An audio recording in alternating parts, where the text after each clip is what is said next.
Hello guys and welcome to my new video, and today we're looking at Season 4 Shadowlands in terms of trying to predict the healer meta for raids and Mythic Plus. And the biggest question that I get asked in the last couple of weeks is the healer meta going to change based on what we know in Season 4 in terms of faded raids, in terms of new Mythic Plus seasonal Affix, Shrouded, in terms of the gear purchases, in terms of the vendor changes? And the simple answer to it right now is no. The meta is looking to stay very similar to what it is right now in Season 3 in terms of raids and Mythic Plus, because there is not enough things changing in Season 4. But huge disclaimer about this whole video, about the whole meta: there is a chance that Blizzard is going to do some class balancing. We know that in Season 4 there's going to be at least two classes that are going to be nerfed, and that is Destruction Warlock and Survival Hunter, and there could be some possible class changes happening in terms of healers, which would turn this video upside down. But if you just want to know what's happening right now, not a lot in terms of meta changes. I've just saved you a lot of time. You can go inside and enjoy the sun or whatever. But if you want to know about the little changes that are happening in Season 4 in terms of the new affix, faded raids and things like that, let's go and continue with the video. Now, I have tried every single healer spec on PTR in terms of trying out the new Mythic Plus dungeon. And before we're going to go to Mythic Plus, before we're going to go to the raid section, we do have to talk about what's happening in Season 4, because a lot of people are unaware of some of the big changes that are happening. If you've been playing Shadowlands only, you've been getting used to the dungeons, you've been getting used to mechanics, trash mechanics, boss mechanics. A lot of that is going to be flipped upside down for you, because only Taza Veg dungeons are being kept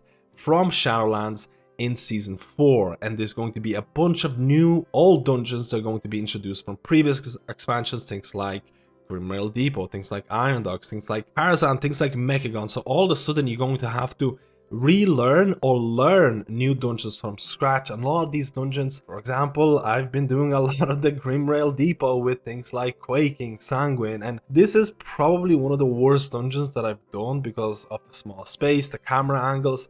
And there is going to be good and bad things about these dungeons coming back. A new concept is being introduced in Season 4 called Faded Raids, and again, a lot of the Season 4 is all about reusing old content. So in Shadowlands, you probably have finished Sepulchre, you probably killed Jailer, maybe you have, maybe you haven't, but either way, there is going to be old raid rotation happening in Season 4. So for example, out of the 3 raids in Shadowlands, you have Castle Nature, you have Sanctum of Domination, you have Sepulchre.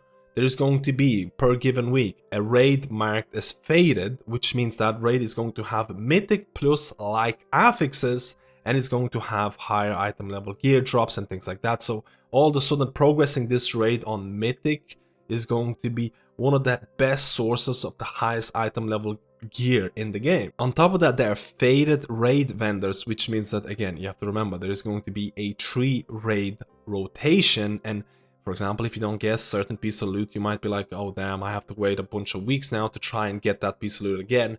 No, you are able to buy weapons and trinkets, and it is going to be limited to 3 items, but you're able to buy those items with raid tokens that you get from faded raids, and you're able to upgrade them over given weeks. So Blizzard is trying to eliminate some sort of RNG elements because of how this rotation works, which means that actually healers like, for example, Holy Paladins or Mistweavers, they're finally going to be able to buy that Resonant Reservoir trinket for themselves without having to rely on someone else getting the drop and trading it for you, because Resonant Reservoir is still going to be one of the best trinkets for healers when it comes to Mythic Plus and dealing damage. And the singular biggest factor in terms of changing Mythic Plus meta or changing raid meta is going to be class balance changes. And as I mentioned at the start of the video, Blizzard is not proposing anything for healers at this given moment, which again, if you're watching this video in a week or 2 weeks or 3 weeks when Season 4 is going to be launched, there is a high chance that Blizzard has done something.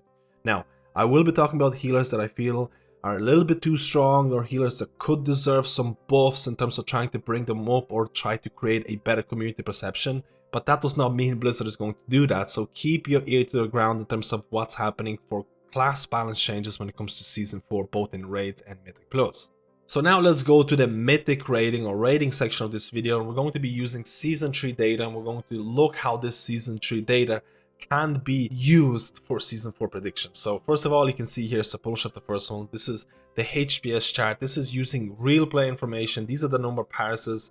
A lot of people are playing Holy Priest right now, a lot of Restoration Shamans, Restoration Druids and things like that. But you can see straight away in terms of pure HPS, which again does not mean or does not indicate if the healer is the best, because HPS is not the only factor that matters for healers right now, especially in Mythic Plus content. But for raiding, Resto Druid HPS is kind of wild. We're using 75 percentile. If we actually go to 99 percentile, where it's assumed that you play your class to the absolute maximum, Resto Druid is really, really far ahead. Resto Druid HPS, the fact that Night Fae Convoke is so strong, there's a lot of synergy with Double Legend, there's a lot of synergy with a nice Covenant bonus, with the tier set bonus, and all of a sudden Resto Druids, under the right circumstances, is most likely going to be topping, not most likely, will be topping HPS meters. If you're looking to play a healer that's going to be top of the meters, it's Resto Druid. And is that going to change in Season 4? Unless Blizzard looks at these charts, which I know they do look at a lot of the charts in terms of healers, in terms of DPS, in terms of tanks and things like that. There is a chance that Blizzard might look at this and be like, hey, Resto Druids are a little bit ahead of this. We don't want Resto Druids to dominate every single HPS encounter. We might nerf them. I could see Blizzard trying to tone down Resto Druids because right now they're really far ahead. Do I think they need a nerf?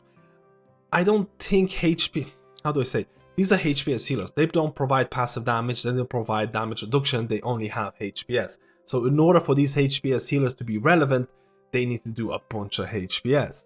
So this is why I feel it's a slippery slope. If you nerf Resto Druids too much, they're no longer going to be viable because they can only bring one big wow factor. I don't think they need a nerf, but I can see Blizzard looking at this and being like, okay, this is a bit too crazy. Especially if you look at 99 percentile. When people play their class to their absolute maximum, this is wild. So, Resto Druid if you want to play a HPS healer, but keep in mind there might be some changes in my honest opinion. Mistweaver, again, I talked about this for a long time. Mistweaver is doing absolutely really excellent in raid environment, and they're going to be continuing to stay strong in Castle Natri and Sepulchre and Sanctum. Same with Resto Druid. You have to remember that Castle Natri was one of the raids where Discipline Priest Spirit Shell build was really, really strong. And all of a sudden you had Discipline Priest who had Spirit Shell who would negate, they would completely delete certain boss mechanics from happening in terms of raid taking damage. You might be like, okay, everyone's gonna dip to 50%, I need to start healing, and nothing happens because Spirit Shell was so strong. It's going to be very interesting to see how the nerfed version of Spirit Shell, because Discipline Priest, again, they're not going to be using Spirit Shell, and again, there might be certain situations, but Discipline Priests are not as strong as they used to be in Castle Natri at times. So now I think Resto Druid is going to dominate a lot more in Castle Natri in terms of pure HPS, possibly Mistweaver as well, and this is going to be a snowball effect with Resto Druids getting better and better in terms of pure HPS. Now, that's not saying that Holy Priest is bad, that Resto Shaman is bad, that Holy Paladin is bad. Every single healer has a role in Mythic raiding, and there's a reason. You might look at this and you're like, Holy Paladin is doing such a bad HPS. There is a reason why Holy Paladin was included in every single Race to World First kind of content. There is a reason why Holy Paladin always has a role in a raid, because of their tank healing, because of the damage reduction they provide, and because of the passive damage they can also contribute.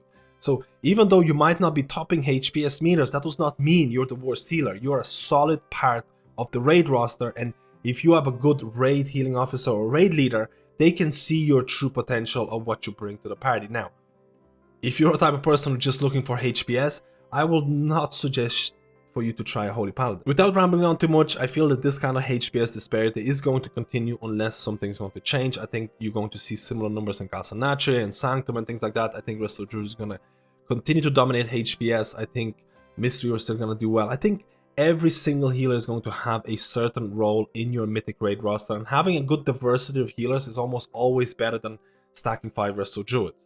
So I'm not going to rank them in terms of tier lists, in terms of my predictions for Season 4, because I honestly feel you playing any of these healing classes right now is going to bring value. It just depends on what kind of person you are. If you want big HPS, Resto Druid. If you want to provide tank healing, damage reduction, passive damage, Holy Paladin can provide that. If you enjoy stacked raid healing, if you like the new tier set in terms of chain heal, Resto Shaman. If you still like Discipline Priest and you want to do those, healing through damage, Discipline Priest is one of the kings of those. And even though the Spirit Shell has been nerfed, it's not the same as it used to be in Castle Natri yet, Discipline Priest is still a very fun healer. And honestly, Holy Priest is one of the best starter healers with one of the most simple healing rotations out there, with flash concentration. you're still bringing a huge amount of HPS, maybe not the best amount of HPS, but your utility is crazy with things like a PI, and you can use a Night Fake cooldown reduction for your DPS. I know that a lot of those DPS classes, especially things like Warlocks, maybe Fire Mages and things like that, are going to love having a Holy Priest or a Priest in raid because they're just going to try to get all of their cooldowns onto them. So play any healer that you want, and that goes for mythic raiding. You're going to bring value, but it's going to depend on what kind of value based on what class you choose. So let's go and look at Mythic Plus. Now, Mythic Plus has been a fun experience on PTR because there is a bunch of new / old dungeons that are being introduced, and a lot of them I haven't had a lot of experience with, and the new Affix Shrouded. Now, Shrouded Affix on paper is actually really simple, but I think there's going to be certain concepts of this Affix are going to scale out of control in high keys. So first of all, when you start a new dungeon, there's going to be a person that you talk at the start where you get to pick a buff. And the buff is going to be either haste, crit, verse, mastery, any of the stats that you can have as a healer or a class in World of Warcraft, again without tertiary stats or primary stats. You can select this, and throughout the dungeon you're going to kill mobs that are going to increase the amount of stats you get.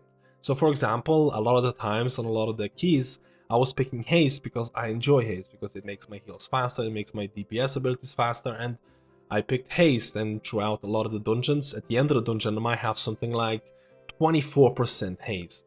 Again, it really depends on how many infiltrators you kill and things like that, but let's say for example I had 20 plus of a given stat, which felt really nice because you're getting, for example, 20% extra haste, 20% extra crit. Now, a lot of people might say like, hey MadSkillz, if you're doing really high keys, you're always going to pick versatility, because versatility is the triple threat. It gives you damage, it increases your healing, and it gives you damage reduction. And that is correct. Versatility was always going to be the main choice for every single healer when it comes to high Mythic Plus keys, especially high Tyrannical keys, because surviving a lot of these mob abilities is going to be really important. Unfortunately, or fortunately, whichever way you want to look at it, Blizzard has seen this and they nerfed versatility gain by 50%. So instead of gaining 2% of haste per stack or 2% crit, you are going to gain only 1% of versatility. So for example, if I was doing a dungeon and at the end of the dungeon I was getting 20% haste, I would only get 10% versatility, which is a pretty sizable nerf to this bonus. So without going too much, my prediction for this is that it's going to kill versatility stacking for a lot of healers and a lot of classes out there, because it is a sizable penalty. I do think that a lot of healers out there are going to gear versatility through items. They're going to try get trinkets to give you versatility, rings to give you versatility, necks to give you versatility, because that is going to be one of the best stats when it comes to high-end Mythic Plus pushing, especially when it comes to Tyrannical weeks. And then when you do a dungeon, you're going to pick something like, I don't know, haste, maybe crit, or something along those lines in terms of what stat is good for your class. Now, for example, if you're a Restoration Druid, I definitely think haste is going to be a pretty good pick, considering that haste synergizes so well with your bleeds, dots, and everything the rest of Druid provides. Again, mana might be an issue, but this is my prediction for Season 4. I think the nerf to versatility is pretty sizable. I think it's pretty bad trying to pick versatility in these dungeons at a cost of 50% penalty. I much rather gear versatility in my kind of items, in my rings and stuff like that, and pick something else when it comes to Mythic Plus pushing.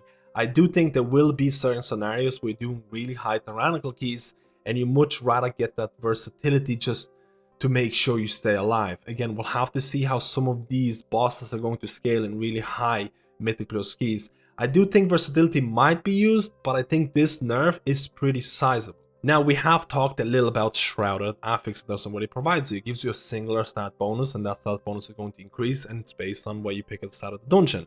You're going to kill infiltrators, and infiltrators, they do have abilities in terms of putting a purple puddle that's going to move and put you to sleep if you step into it. Or for example, a frontal cone that's going to hit you and going to apply a debuff that's also going to provide healing reduction. So there is certain abilities, and again, I feel that frontal cone at high key levels is most likely going to one-shot you. So you as a ranged, and it seems to pick a random person, you as a ranged might have to stay close to the mob in order to avoid this quite a large frontal cone. So there is going to be certain differences or ways you're going to change your gameplay when approaching these infiltrator mobs, but they don't have a huge amount of HP. Now, there is going to be a big kind of general mob or whatever you want to call it throughout the dungeon, and this mob is going to have way more HP and it's going to have some significant abilities. So first of all, there is going to be a purple swirly that you need to avoid. If you step into it, you're going to die. Now, there is going to be a shield that this mob applies. This shield needs to be broken through, and then the cast needs to be interrupted because the mob is going to be leeching HP from every single party member. It is very important to notice that this mob is really painful to deal with if something goes wrong. For example, if someone dies and they don't have enough DPS to break the shield, the mob is just going to keep on leeching HP. Healers that can provide damage at the same time while keeping people alive are going to really prosper here. For example, Restoration Shaman holding their Earth Elemental with Earth Elemental Legendary, using Earth Elemental for passive damage increase that is going to help with the shield, while Resto Shaman is using their healing abilities to keep everyone alive, is a good example of how this affix might be dealt with in really high keys.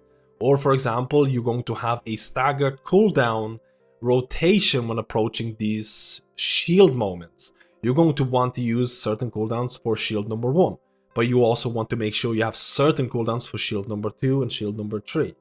So there is going to be a lot of different ways to min-max this, because right now, even at lower keys, the shield can actually be quite big, and it's one of those mobs that are very easy to deal with in lower keys, where you can DPS the shield quite easily, you can interrupt the mob, you can avoid the abilities, and becomes substantially harder when you're doing higher keys and you can't break that shield. Because, for example, if the mob is about to die at 10%, but something goes wrong, a person dies, maybe 2 people die, all of a sudden you don't have the DPS to kill the shield, the mob heals up, and you have to go through the whole process again. So it's very unforgiving, very easy at low keys, and in my opinion, it's going to be very hard when doing really high Mythic Plus key pushes. Without rambling on too much, let's go and look at my predictions for Season 4. Again, I mentioned that the meta is not going to change, and it's basically going to be the same thing. But if you're watching this video as a new player who's coming back to Shadowlands, as a new player who's coming back for Season 4, and there's not going to be any class balance changes happening,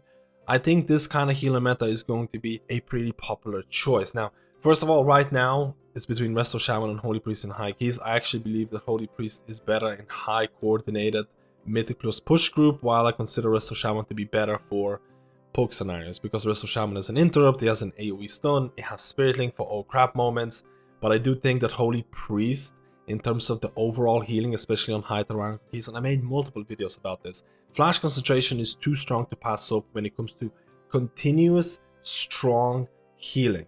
And when I mean strong healing, I also mean AoE healing, because you do have Flash Concentration, which kind of promotes spamming heal, but you're doing splash healing to Trail of Light talents and all of that stuff. So your best AoE healing ability is your single target ability that splash heals and provides it with triage healing. You either like that or hate that, but it's up to you. I still think these two classes are going to be very strong. I still think the community perception for them is going to be very strong. I don't think Blizzard is going to nerf them for the time being. I don't think Blizzard is going to look at Season 4 and they're going to be like, we're going to nerf a bunch of classes and we're going to make everyone feel bad for playing certain classes. I think Season 4 is going to be a bit more of a friendly type of, or like a fun patch, because let's be honest, the expansion is nearly over. Everyone's looking to play Dragonflight. So there is a point to be made about Holy Priest losing some value in PI, because Holy Priest had the best PI target or power infusion target, that's Destruction Warlock. Destruction Warlock is getting nerfed on Destruction Warlock in fortified keys. Destruction Warlock is getting nerfed substantially in Season 4, so your PI is gonna have less value, but it's not going to be big enough to bring down Holy Priest from being one of the best healers from when it comes to coordinated groups. Now, I'm going to put every single healer in A row, because I genuinely believe that people over-exaggerate the difference between a lot of healers in Season 3 and most likely in Season 4, and these are my predictions. I can see when you compare Resto Shaman to Mistweaver, the DPS disparity is absolutely huge, but I don't think healers matter that much. And it sounds really weird to say that, but I think the reason for your key success in high keys is going to be, like for example in Season 3, Destruction Warlock doing 30k overall damage. You can have or see a bunch of healers doing 28, 29 keys, and they might provide very little DPS, and they're still going to time the key. You don't need healer DPS to time the key, but a lot of people want healer DPS. So this is my cautionary tale. This is what I want people to know. You can play every single healer and you can do high-end keys. You might not do the same amount of damage, you might not have the exact same utility, but you can't succeed with every single healer. For example, if you're approaching a high, and this is really important for tyrannical keys, because I think healers can actually carry tyrannical keys.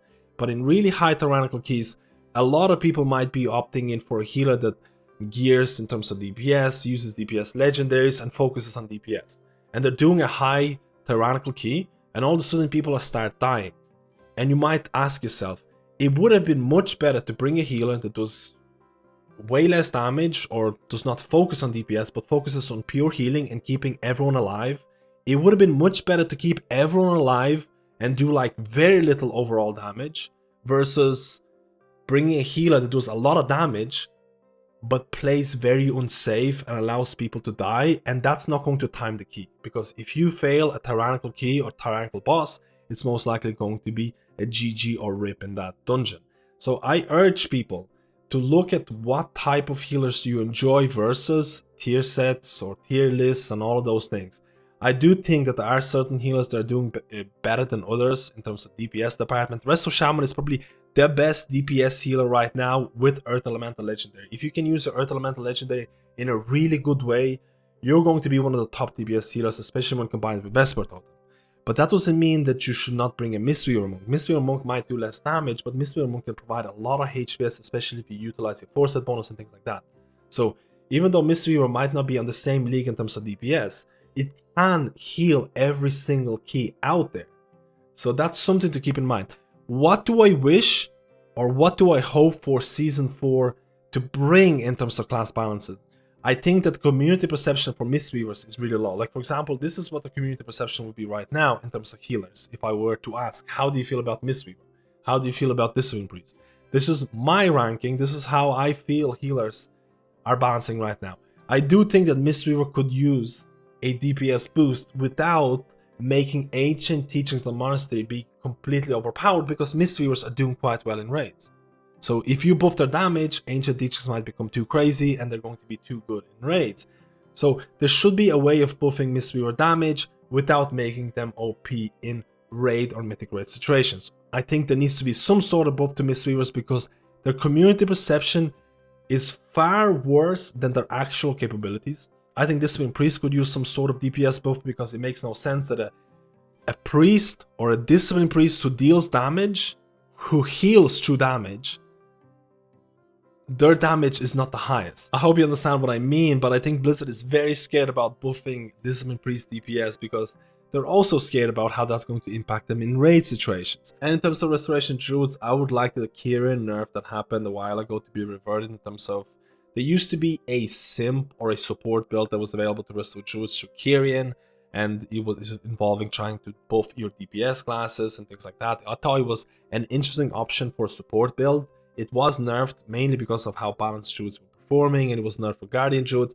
I think that change should be reverted for Restore Druids, and Restore Druids would have an option of running a support build with something like Kyrian and a DPS/healing build with Necrolord, and you would have far more options in Season 4. I'm not sure if it's gonna happen. This is my wish list. And Holy Paladin, honestly, a lot of people, it's regional based. A lot of times in Europe and US, Holy Paladin is viewed as a mid-tier healer, but a lot of times in Asia, it's one of the healers that is doing one of the highest keys in the world. So Holy Paladin is absolutely capable of doing the highest keys in the world, but your perception of Holy Paladin might be based on your location. So it is kind of interesting. I do think Holy Paladin has lost some of its power in the recent patches in terms of the nerfs and things like that, but Necrolord Holy Paladin in Mythicus and raids is actually really fun, and you can make it work. Do I think Necrolord Holy Paladin needs some buffs or nerfs? I think there could be some reversion of nerfs that happen to Holy Paladin that would make it a lot more interesting in Season 4, but I'm not gonna hold my breath on this. I really don't expect anything too much to happen in terms of healers. This is my wish list. This video was insanely long because this video is really long to basically tell you that's nothing really happening in Season 4. Nothing is really going to change in Season 4 in terms of raid and Mythic Plus, because the only thing that could change healer meta is basically nerfs and buffs. We are getting new dungeons, we are getting new affixes in terms of seasonal Shrouded affix, we are getting faded raids, but I don't think those things alone are enough to shift what the community perceives to be best. But I'm hoping with this video to showcase that the healer balance, especially in Mythic Plus situations where it's mainly the DPS characters that carry, or how do I say, like I talked about Season 3, huge Warlock DPS would ensure a high key completion a lot of the times. Don't get me wrong, healers are needed, healers provide healing, healers provide DPS, healers provide utility, but let's be honest, the healer DPS, it doesn't matter as much as people think it does. A healer that does 2k damage in a dungeon can still time a 28 key. It's more about keeping people alive and playing the right, how do I say, providing the right utility. Again, PI and Power Infusion is always going to be very, very strong when it comes to increasing healer damage or the overall DPS of a group. So keep that in mind. But let me know how you feel about this ranking or my predictions for Season 4. All of this can be invalidated in a second if Blizzard says tomorrow or next week, hey, we're going to introduce these class balancing changes. So keep your ear to the ground. Let me know how you feel about Season 4. Are you excited about the new affix? Are you excited about faded raids? Let me know. And if you like this video, like and subscribe, and I'll see you in my next guide.